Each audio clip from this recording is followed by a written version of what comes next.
素晴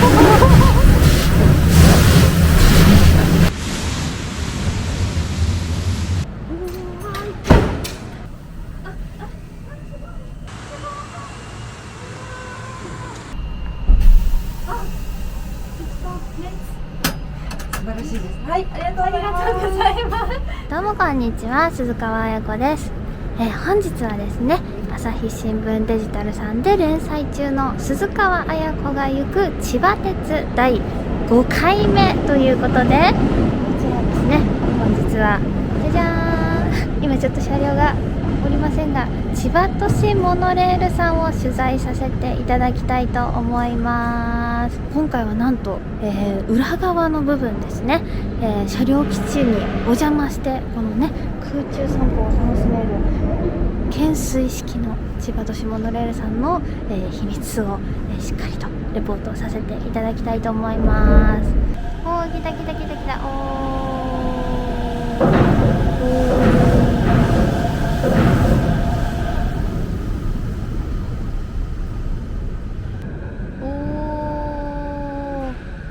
ポイントが変わりました。そして、あ、すごいゼロ型へ、おーアーバンフライヤーが真上を昔よりも一部透けてる。おー、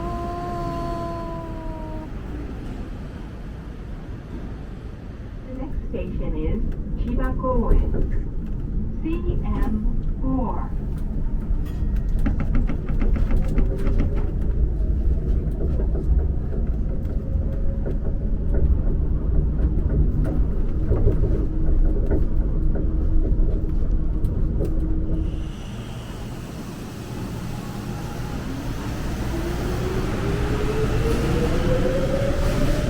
こちら動物公園駅近くの千葉都市モノレールさんの車両基地にお邪魔しております。こんな感じです。さっきまでねすごくこう上をね走っていたこの懸垂式のモノレールが結構近くでね見れちゃいますので、今から行ってみたいと思います。運転台はもうそのままですか？運転台はそのままです。自分色のものなので、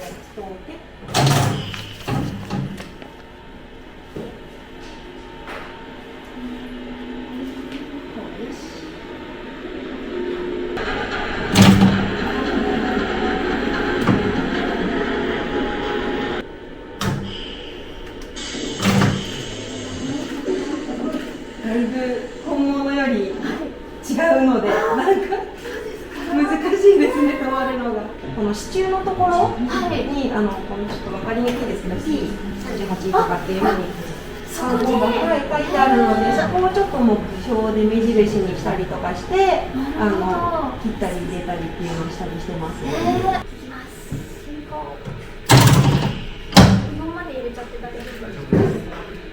今45キロ出てるんですけど、この先すぐに65キロに変わります。なので65キロギリギリまで加速して。はい、わかりました。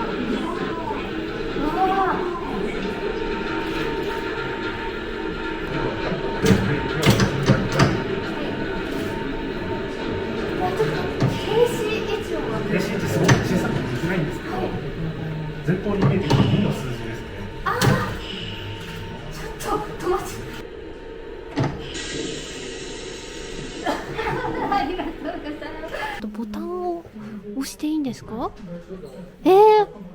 いきます。おー、すごいすごいこのサイズ感でこんなにスムーズに、おー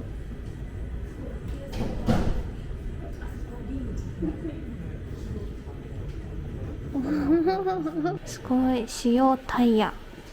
こんなタイヤの上についてる。そうです。うん。見えない。後で見に。そうですね。あ、やったー。現物。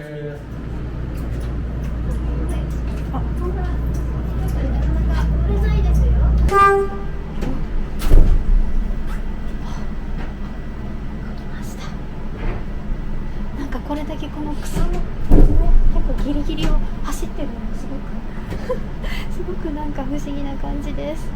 普通の電車みたいな感覚。なんかここですね。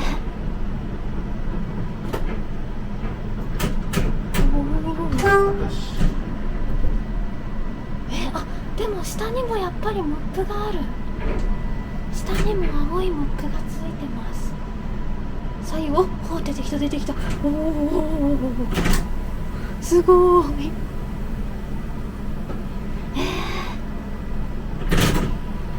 さあ進んでいきます。おー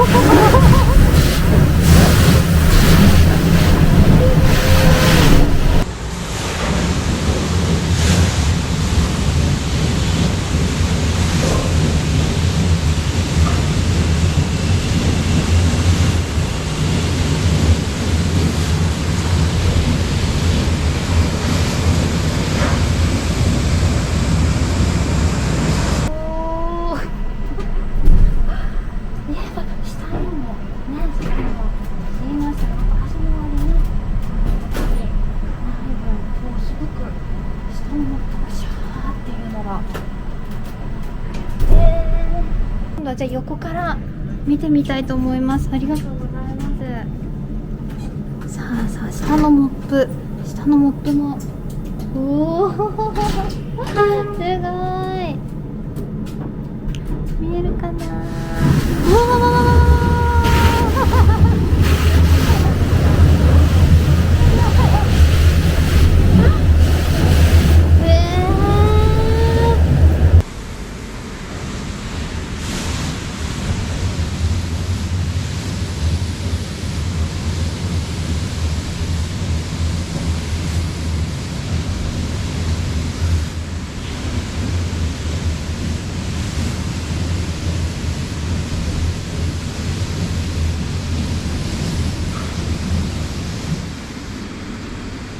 これ逆に上の部分っていうのは洗えるんですか？今の機械では。屋根カバーまではない。カバーまではちょっとこう内側に入っていて、なるほど。洗える。へその中だと機械が。そうですよね。もうお水は。あと手作業です。拭くのは手作業で。はい、ドア開きますよ。はい、ありがとうございます。おお。清掃員さんのこの外を持ってじゃあ、ありがとうございます。すごい。本当に初めてのなかなか味わえない体験をさせていただきました。その前日に開業セレモニーをやったんです。それは指名された運転手がやったんです。じゃあ本当営業運転の一番電車はたまたまですね。いや、いい思い出ですね。私のこのモノレール人生の中でもこのモノレールの一番電車を運転したっていうのは本当自慢ですかね。このハッチがあったりするんですよ。上にやっぱり連結器動かさなきゃいけないので、上にここのハッチから上に上がってそれで連結器を動かしたりするんです。ここにはしごをかけて、実際はね、いろいろやってみたら、はしごかけるのはこっち側にかけた方が作業がしやすいってことでそうなんですね。実際の運転手はこっちにはしごをかけて、さらにこの上側にもハッチがあるので2段階になってるんですか？でこっち側のハッチを上げて開けると上に登れるようになってますね。放送のところが、いや、放送はね、はい8トラック使ってるっていうのは結構厳しかった。いやーすごいです。ここに間違本当にえらんないカセットを入れる、本当にね、もうでこっちにばっかり対応するわけにもいかず、そうですね。こちらに今見えている黄色い車両ですね。なんとこちらは千葉都市モノレールさんの、ドクターイエロー的な存在ですね。なんと特別にですね、今この止まってる状態で近くで見させていただきたいと思います。わーなので、ちょっと待って、この上のところすごい。あそこにタイヤがありますよ。前が作業台になってます。そっちが出るからこっち側の方で。そっちがメインなんですね。すごい。お先ちょうど分岐があったりすると下のところに給油する場所なんかがあると、そこの給油作業なんかもこれでやったりしますね。これは毎日のように動かされてるんですか？ほぼ毎晩ですね。この後ろにももう2台同じようなものがあっていろんな方向分かれて、なるほど、じゃあ点検して分担してっていう形で、この中ってその例えば汚れとかはすごいですね。やっぱだから掃除機で掃除もあります、作業の中で。結構ね覆われてるように見えるので、なんかそこまでね大丈夫なのかなっていう、あまり汚れないのか下な。が道路なので逆に排気ガスが上がってきて、それで埃が吹き上げられたり、なるほど、これ溜まっちゃうわけですいいのもあるねので中に。定期的に掃除機で中を掃除して掃除機はもう普通のちょっと工業用のものがやっぱりあるんですね。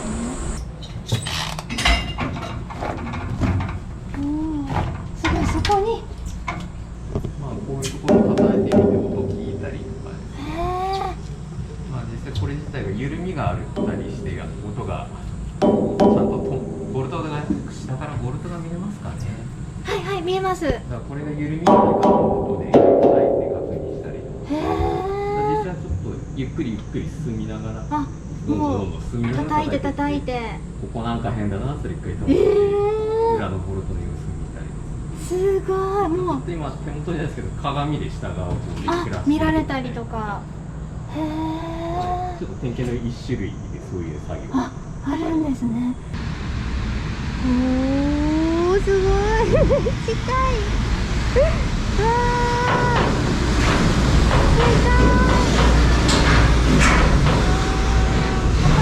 また戻ってくるけど、すごいこの近さで。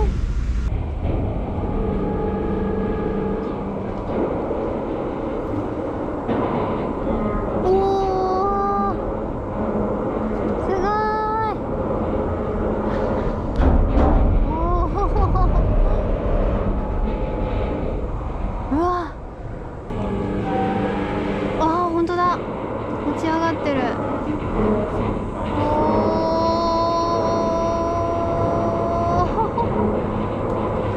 わー、ぴったり。あ、そっか、持ち上げた分。3回動き、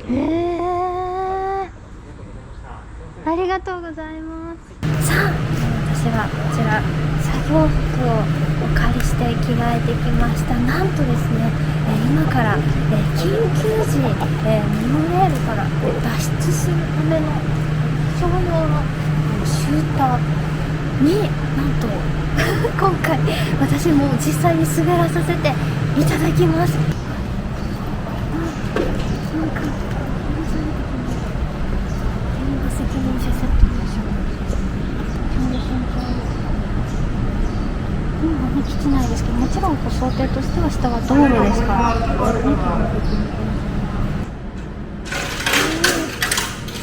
そこが、ここにこんな感じで開く部分があったんですね。そ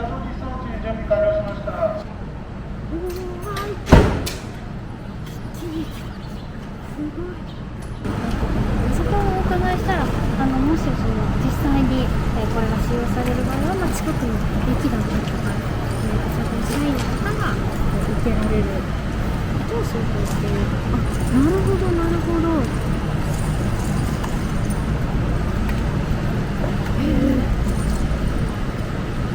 本当にここに頭にならない程度に。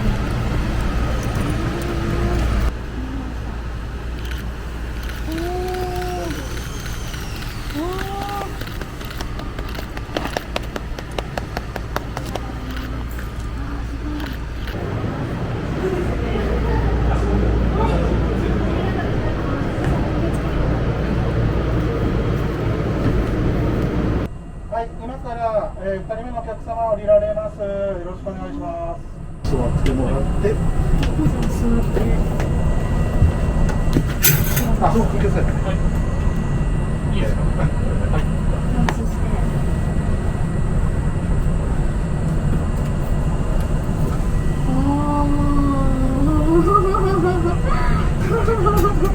すごい。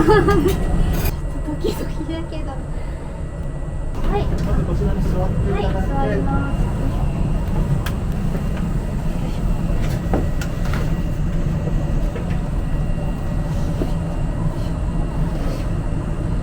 少しずつ登っていくような感覚でそうですよねはい、で降下中は手でこれでお願いします。はい、はい、では行ってまいります。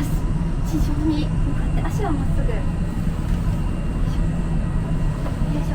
このまま行けるのかな。すご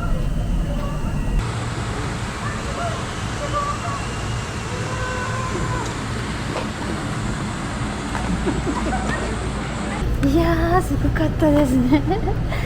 結構本当上から見てるとね、最初の一歩が本当にちょっと緊張して、これ大丈夫いけるかしらって思ったんですけど、本当一歩踏み出しちゃえばあとはもうシューッとこうなんかちょっとこうハンモックのようなね、この安定感、安らぎが感じながら滑ることができました。いやー、皆さんもね、まあ何に越したことはもちろんないんですが、もしもの時はですね、すごくこう安全にね降りれる取り組みなども訓練も日々されてますのでね、安心して滑ってください。力で引き上げるそうです。なかなかこれはね、おお、本当に手でこう手繰り寄せて、大変だこれは。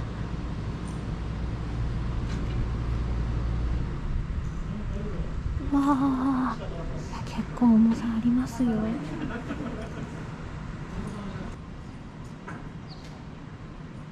うちょっと。まず今いるフロアが1階のフロアにで、モノレールの車庫をお見上げていただくと分かるんですけど、さあ、5階建てになっています。で、この仮想構造でよくのが一番の特徴になります。本当だ、絶妙な高さ。覗き込んでいただくとですね、中に機械がいっぱい見えます。うわー、ちょっとこの部分って初めて見ました。当たり前かもしれないけど。モノレール一番普通の電車と違うけど、まあ、これぶら下がってるってことですけど、はい。ぶら下がっていますので、床下機器と呼ばれるものが全部屋根上にあります。本当だ、いわゆる電車をこうひっくり返したそうですような。もう綺麗に電車をひっくり返して、ただ一つだけ電車と同じ積み方をしているものがクーラーですね。ああ、確かに上にクーラーだけは上にあります。上にそのままあります。そのままありますというか、ひっくり返した時にひっくり返されない。それ以外の機械は全部上についています。本当だ。なので足回りと呼ばれるものが、これが足回りというものが屋根上回り。屋根上回り。面白い。で、ここ今綺麗にカバーがかかってます。はい。モノレール住宅地いっぱい通りますので、はい、騒音問題とかになると大変ですから、音が出ないように一応カバーがしてあります。ただこのカバーが検査するときには邪魔なので、なんかそう、取っ手がすごい気になってますが、このようにですね、開けて検査をするようにおります。規制御装置が顔を出しました。すごい。さすが。でですね、この電車ゼロ系の新しい電車なので、はい、まあ見ていただいても箱しかないんですけれども、VVVF 装置が反対側にあったりとかですね。で、こっち側の面からは見えるものはブレーキ装置と、隣に SIV っていって電気をこういろいろ変換する機械が入ってるんですけど、あんまりこうザ・機械みたいなものは結構のボックスというか入れるように。この中から電車の中に通路がついて、外側からも内側からもちゃんと検査ができるように。本当だ、こう曲がっていく。懸垂インクって言いまして、まあ文字通り懸垂っていうのは懸垂ですね。ぶら下げてますっていう機械です。で、この上にモノレールを走るための台車が、このワイヤー重さおおよそ100トンまで耐えられるように。で、モノレールの重さはだいたい20トンから25トンいかないぐらいになってますので、モノレール4両から5両分を1本のワイヤーで支えることができます。その前後がね、ちょっと通り回ってしまって、あそこさえ繋がってたら、本当に繋がってたら絶対に落ちない。命綱。で、安全なので安全工作っていう名前で呼ばれてます。落ちないお守りとして売ってるものはワイヤーを細かく刻んで一応ちゃんと神社でご祈祷をしていただいて、それをカプセルに詰めたものを駅で販売。皆さん受験とかね、何か試験の時にもうすごい強いものですから落ちませんからね。絶対に落ちません。ないちなみにあちら普段はですね一切力がかかってないので本当に使われたことは一度もありません。モノレールもね、あ、本当だ。心がつながって、その電車と同じようになってますけれども、モノレールぶら下がってますので大きく揺れるんですよね。で大きく揺れますので、このずれ動く動きを抑制するために入っているものがこのバネとチャンバー装置、これで車体がこう大きく揺れた時に車体を中心に寄せて揺れを抑えていく装置になっています。あるのとないのじゃそんなに違うんですね。全然違います。かつてですね、廃車になった電車で本当にこの装置は必要なのかっていうために実験で取り外して走らせたことがあったんですね。一番最初ここから出ていく時の分岐ポイントのカーブで中に乗ってた社員が吹っ飛んでですね、ガラスに頭をぶつけてですね、もう散々ね乗り慣れてるはずの社員の方ですら。でやっぱこれは必要な装置だよねっていうことで未だにちゃんとついております。モノレールゴムタイヤでできてます。でですね、シミュレーターやった時に急カーブ曲がります上り坂が得意ですっていうお話をしたんですけれども、なんで坂が得意かっていうとこのゴムタイヤなんですね。なるほど。普通の鉄道の場合鉄の車輪で走ってます。で鉄の車輪っていうのは地面に触れてる面積が大体500円玉ぐらいの大きさになります。ゴムタイヤの場合ははがき1枚とか合計1枚ぐらいの大きさが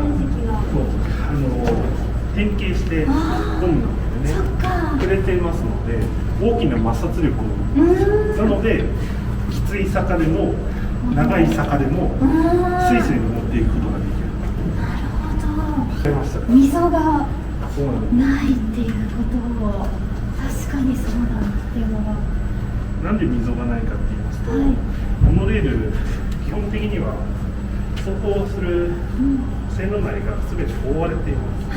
なんで雨風入らない、風は入りますけど雨は入らないですし、雪も基本的には入りません。そうするとそういう滑りやすい要素っていうのが中に入ってこないんですよっていうことで、深い溝は噛まなくても必要ないのでっていうことで、この2本の大きな溝がけで、この大きな2本の溝っていうのは何のためにあるかというと、タイヤがどれだけ減ったかを守って伸びるためだけに溝が刻まれています。その情報感時期の目安で正面から見ていただくとこのモノレールの仕組みがすごくよくわかるんですけど、この緑色の柱で囲まれている側っていうのが、通常線路の中身と同じ構造です。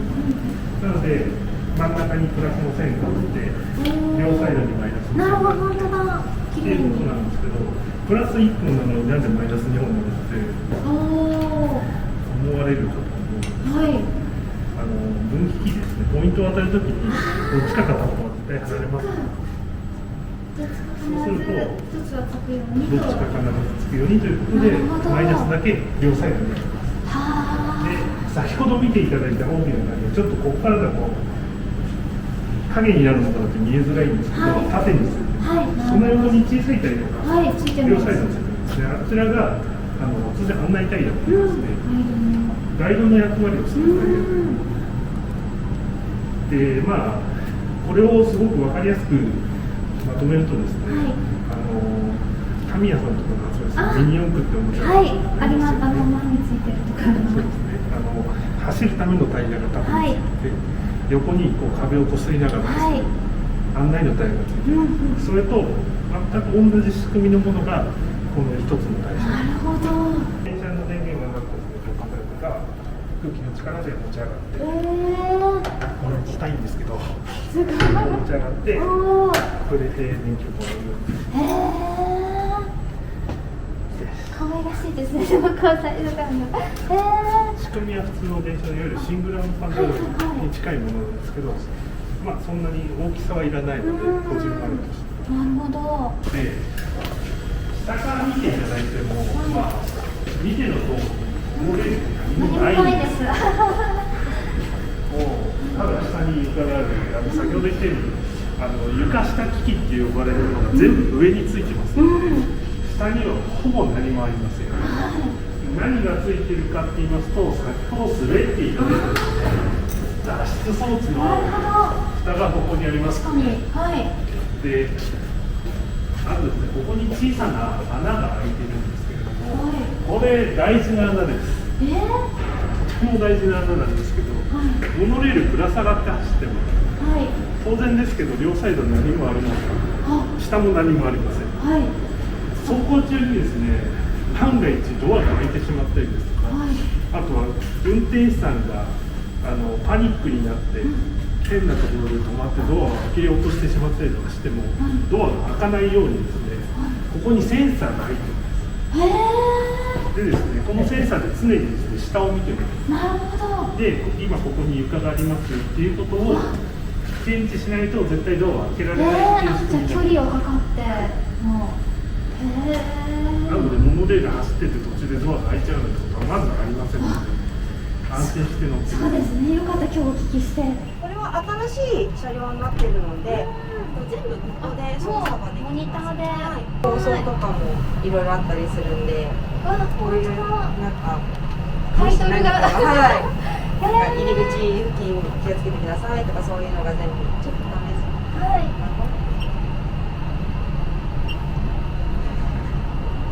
ドア付近にお立ちのお客様へお願いいたします。混雑。降りられるそうですね、これが出口のドアっていうのが入ってます。すごい。出口を広く開けてください。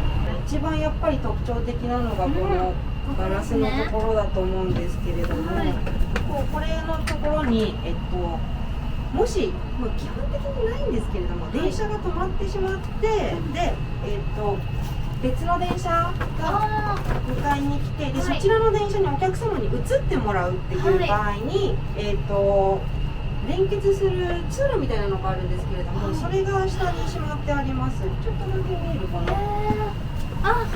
なんていうんですか、柱とかが、これがなってます。そっち側の皆さんが今立ってらっしゃる方が、先ほど滑っていただいた、のところ。そうですね、が中に入ってる感じです。これが汽笛なんで、2段になっていて、今しっかり立っちゃったんですけど、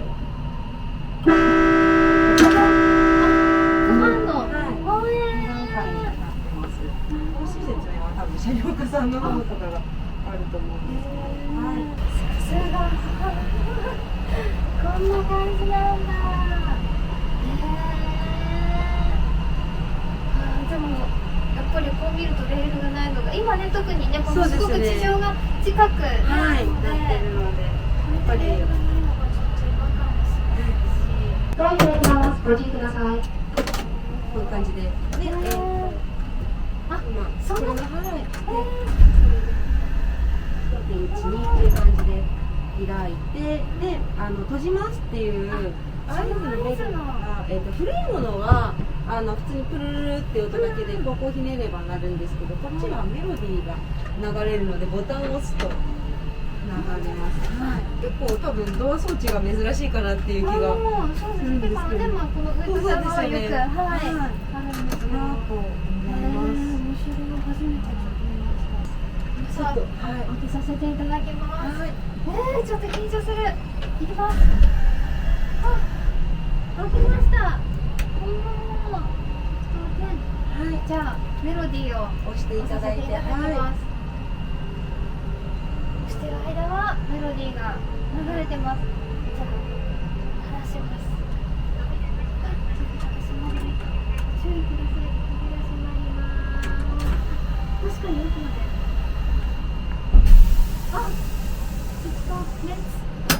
素晴らしいです。はい、ありがとうございます。すごい。これちょっと本当初めてのなかなかないですよね。そうでした。ありがとうございます。嬉しい。こんにちは。いやー、来てくれたんですか。ありがとうございます。あ、なんかあれサービス推進隊長っていう肩書きが、私の本持ってくださってる。すごい。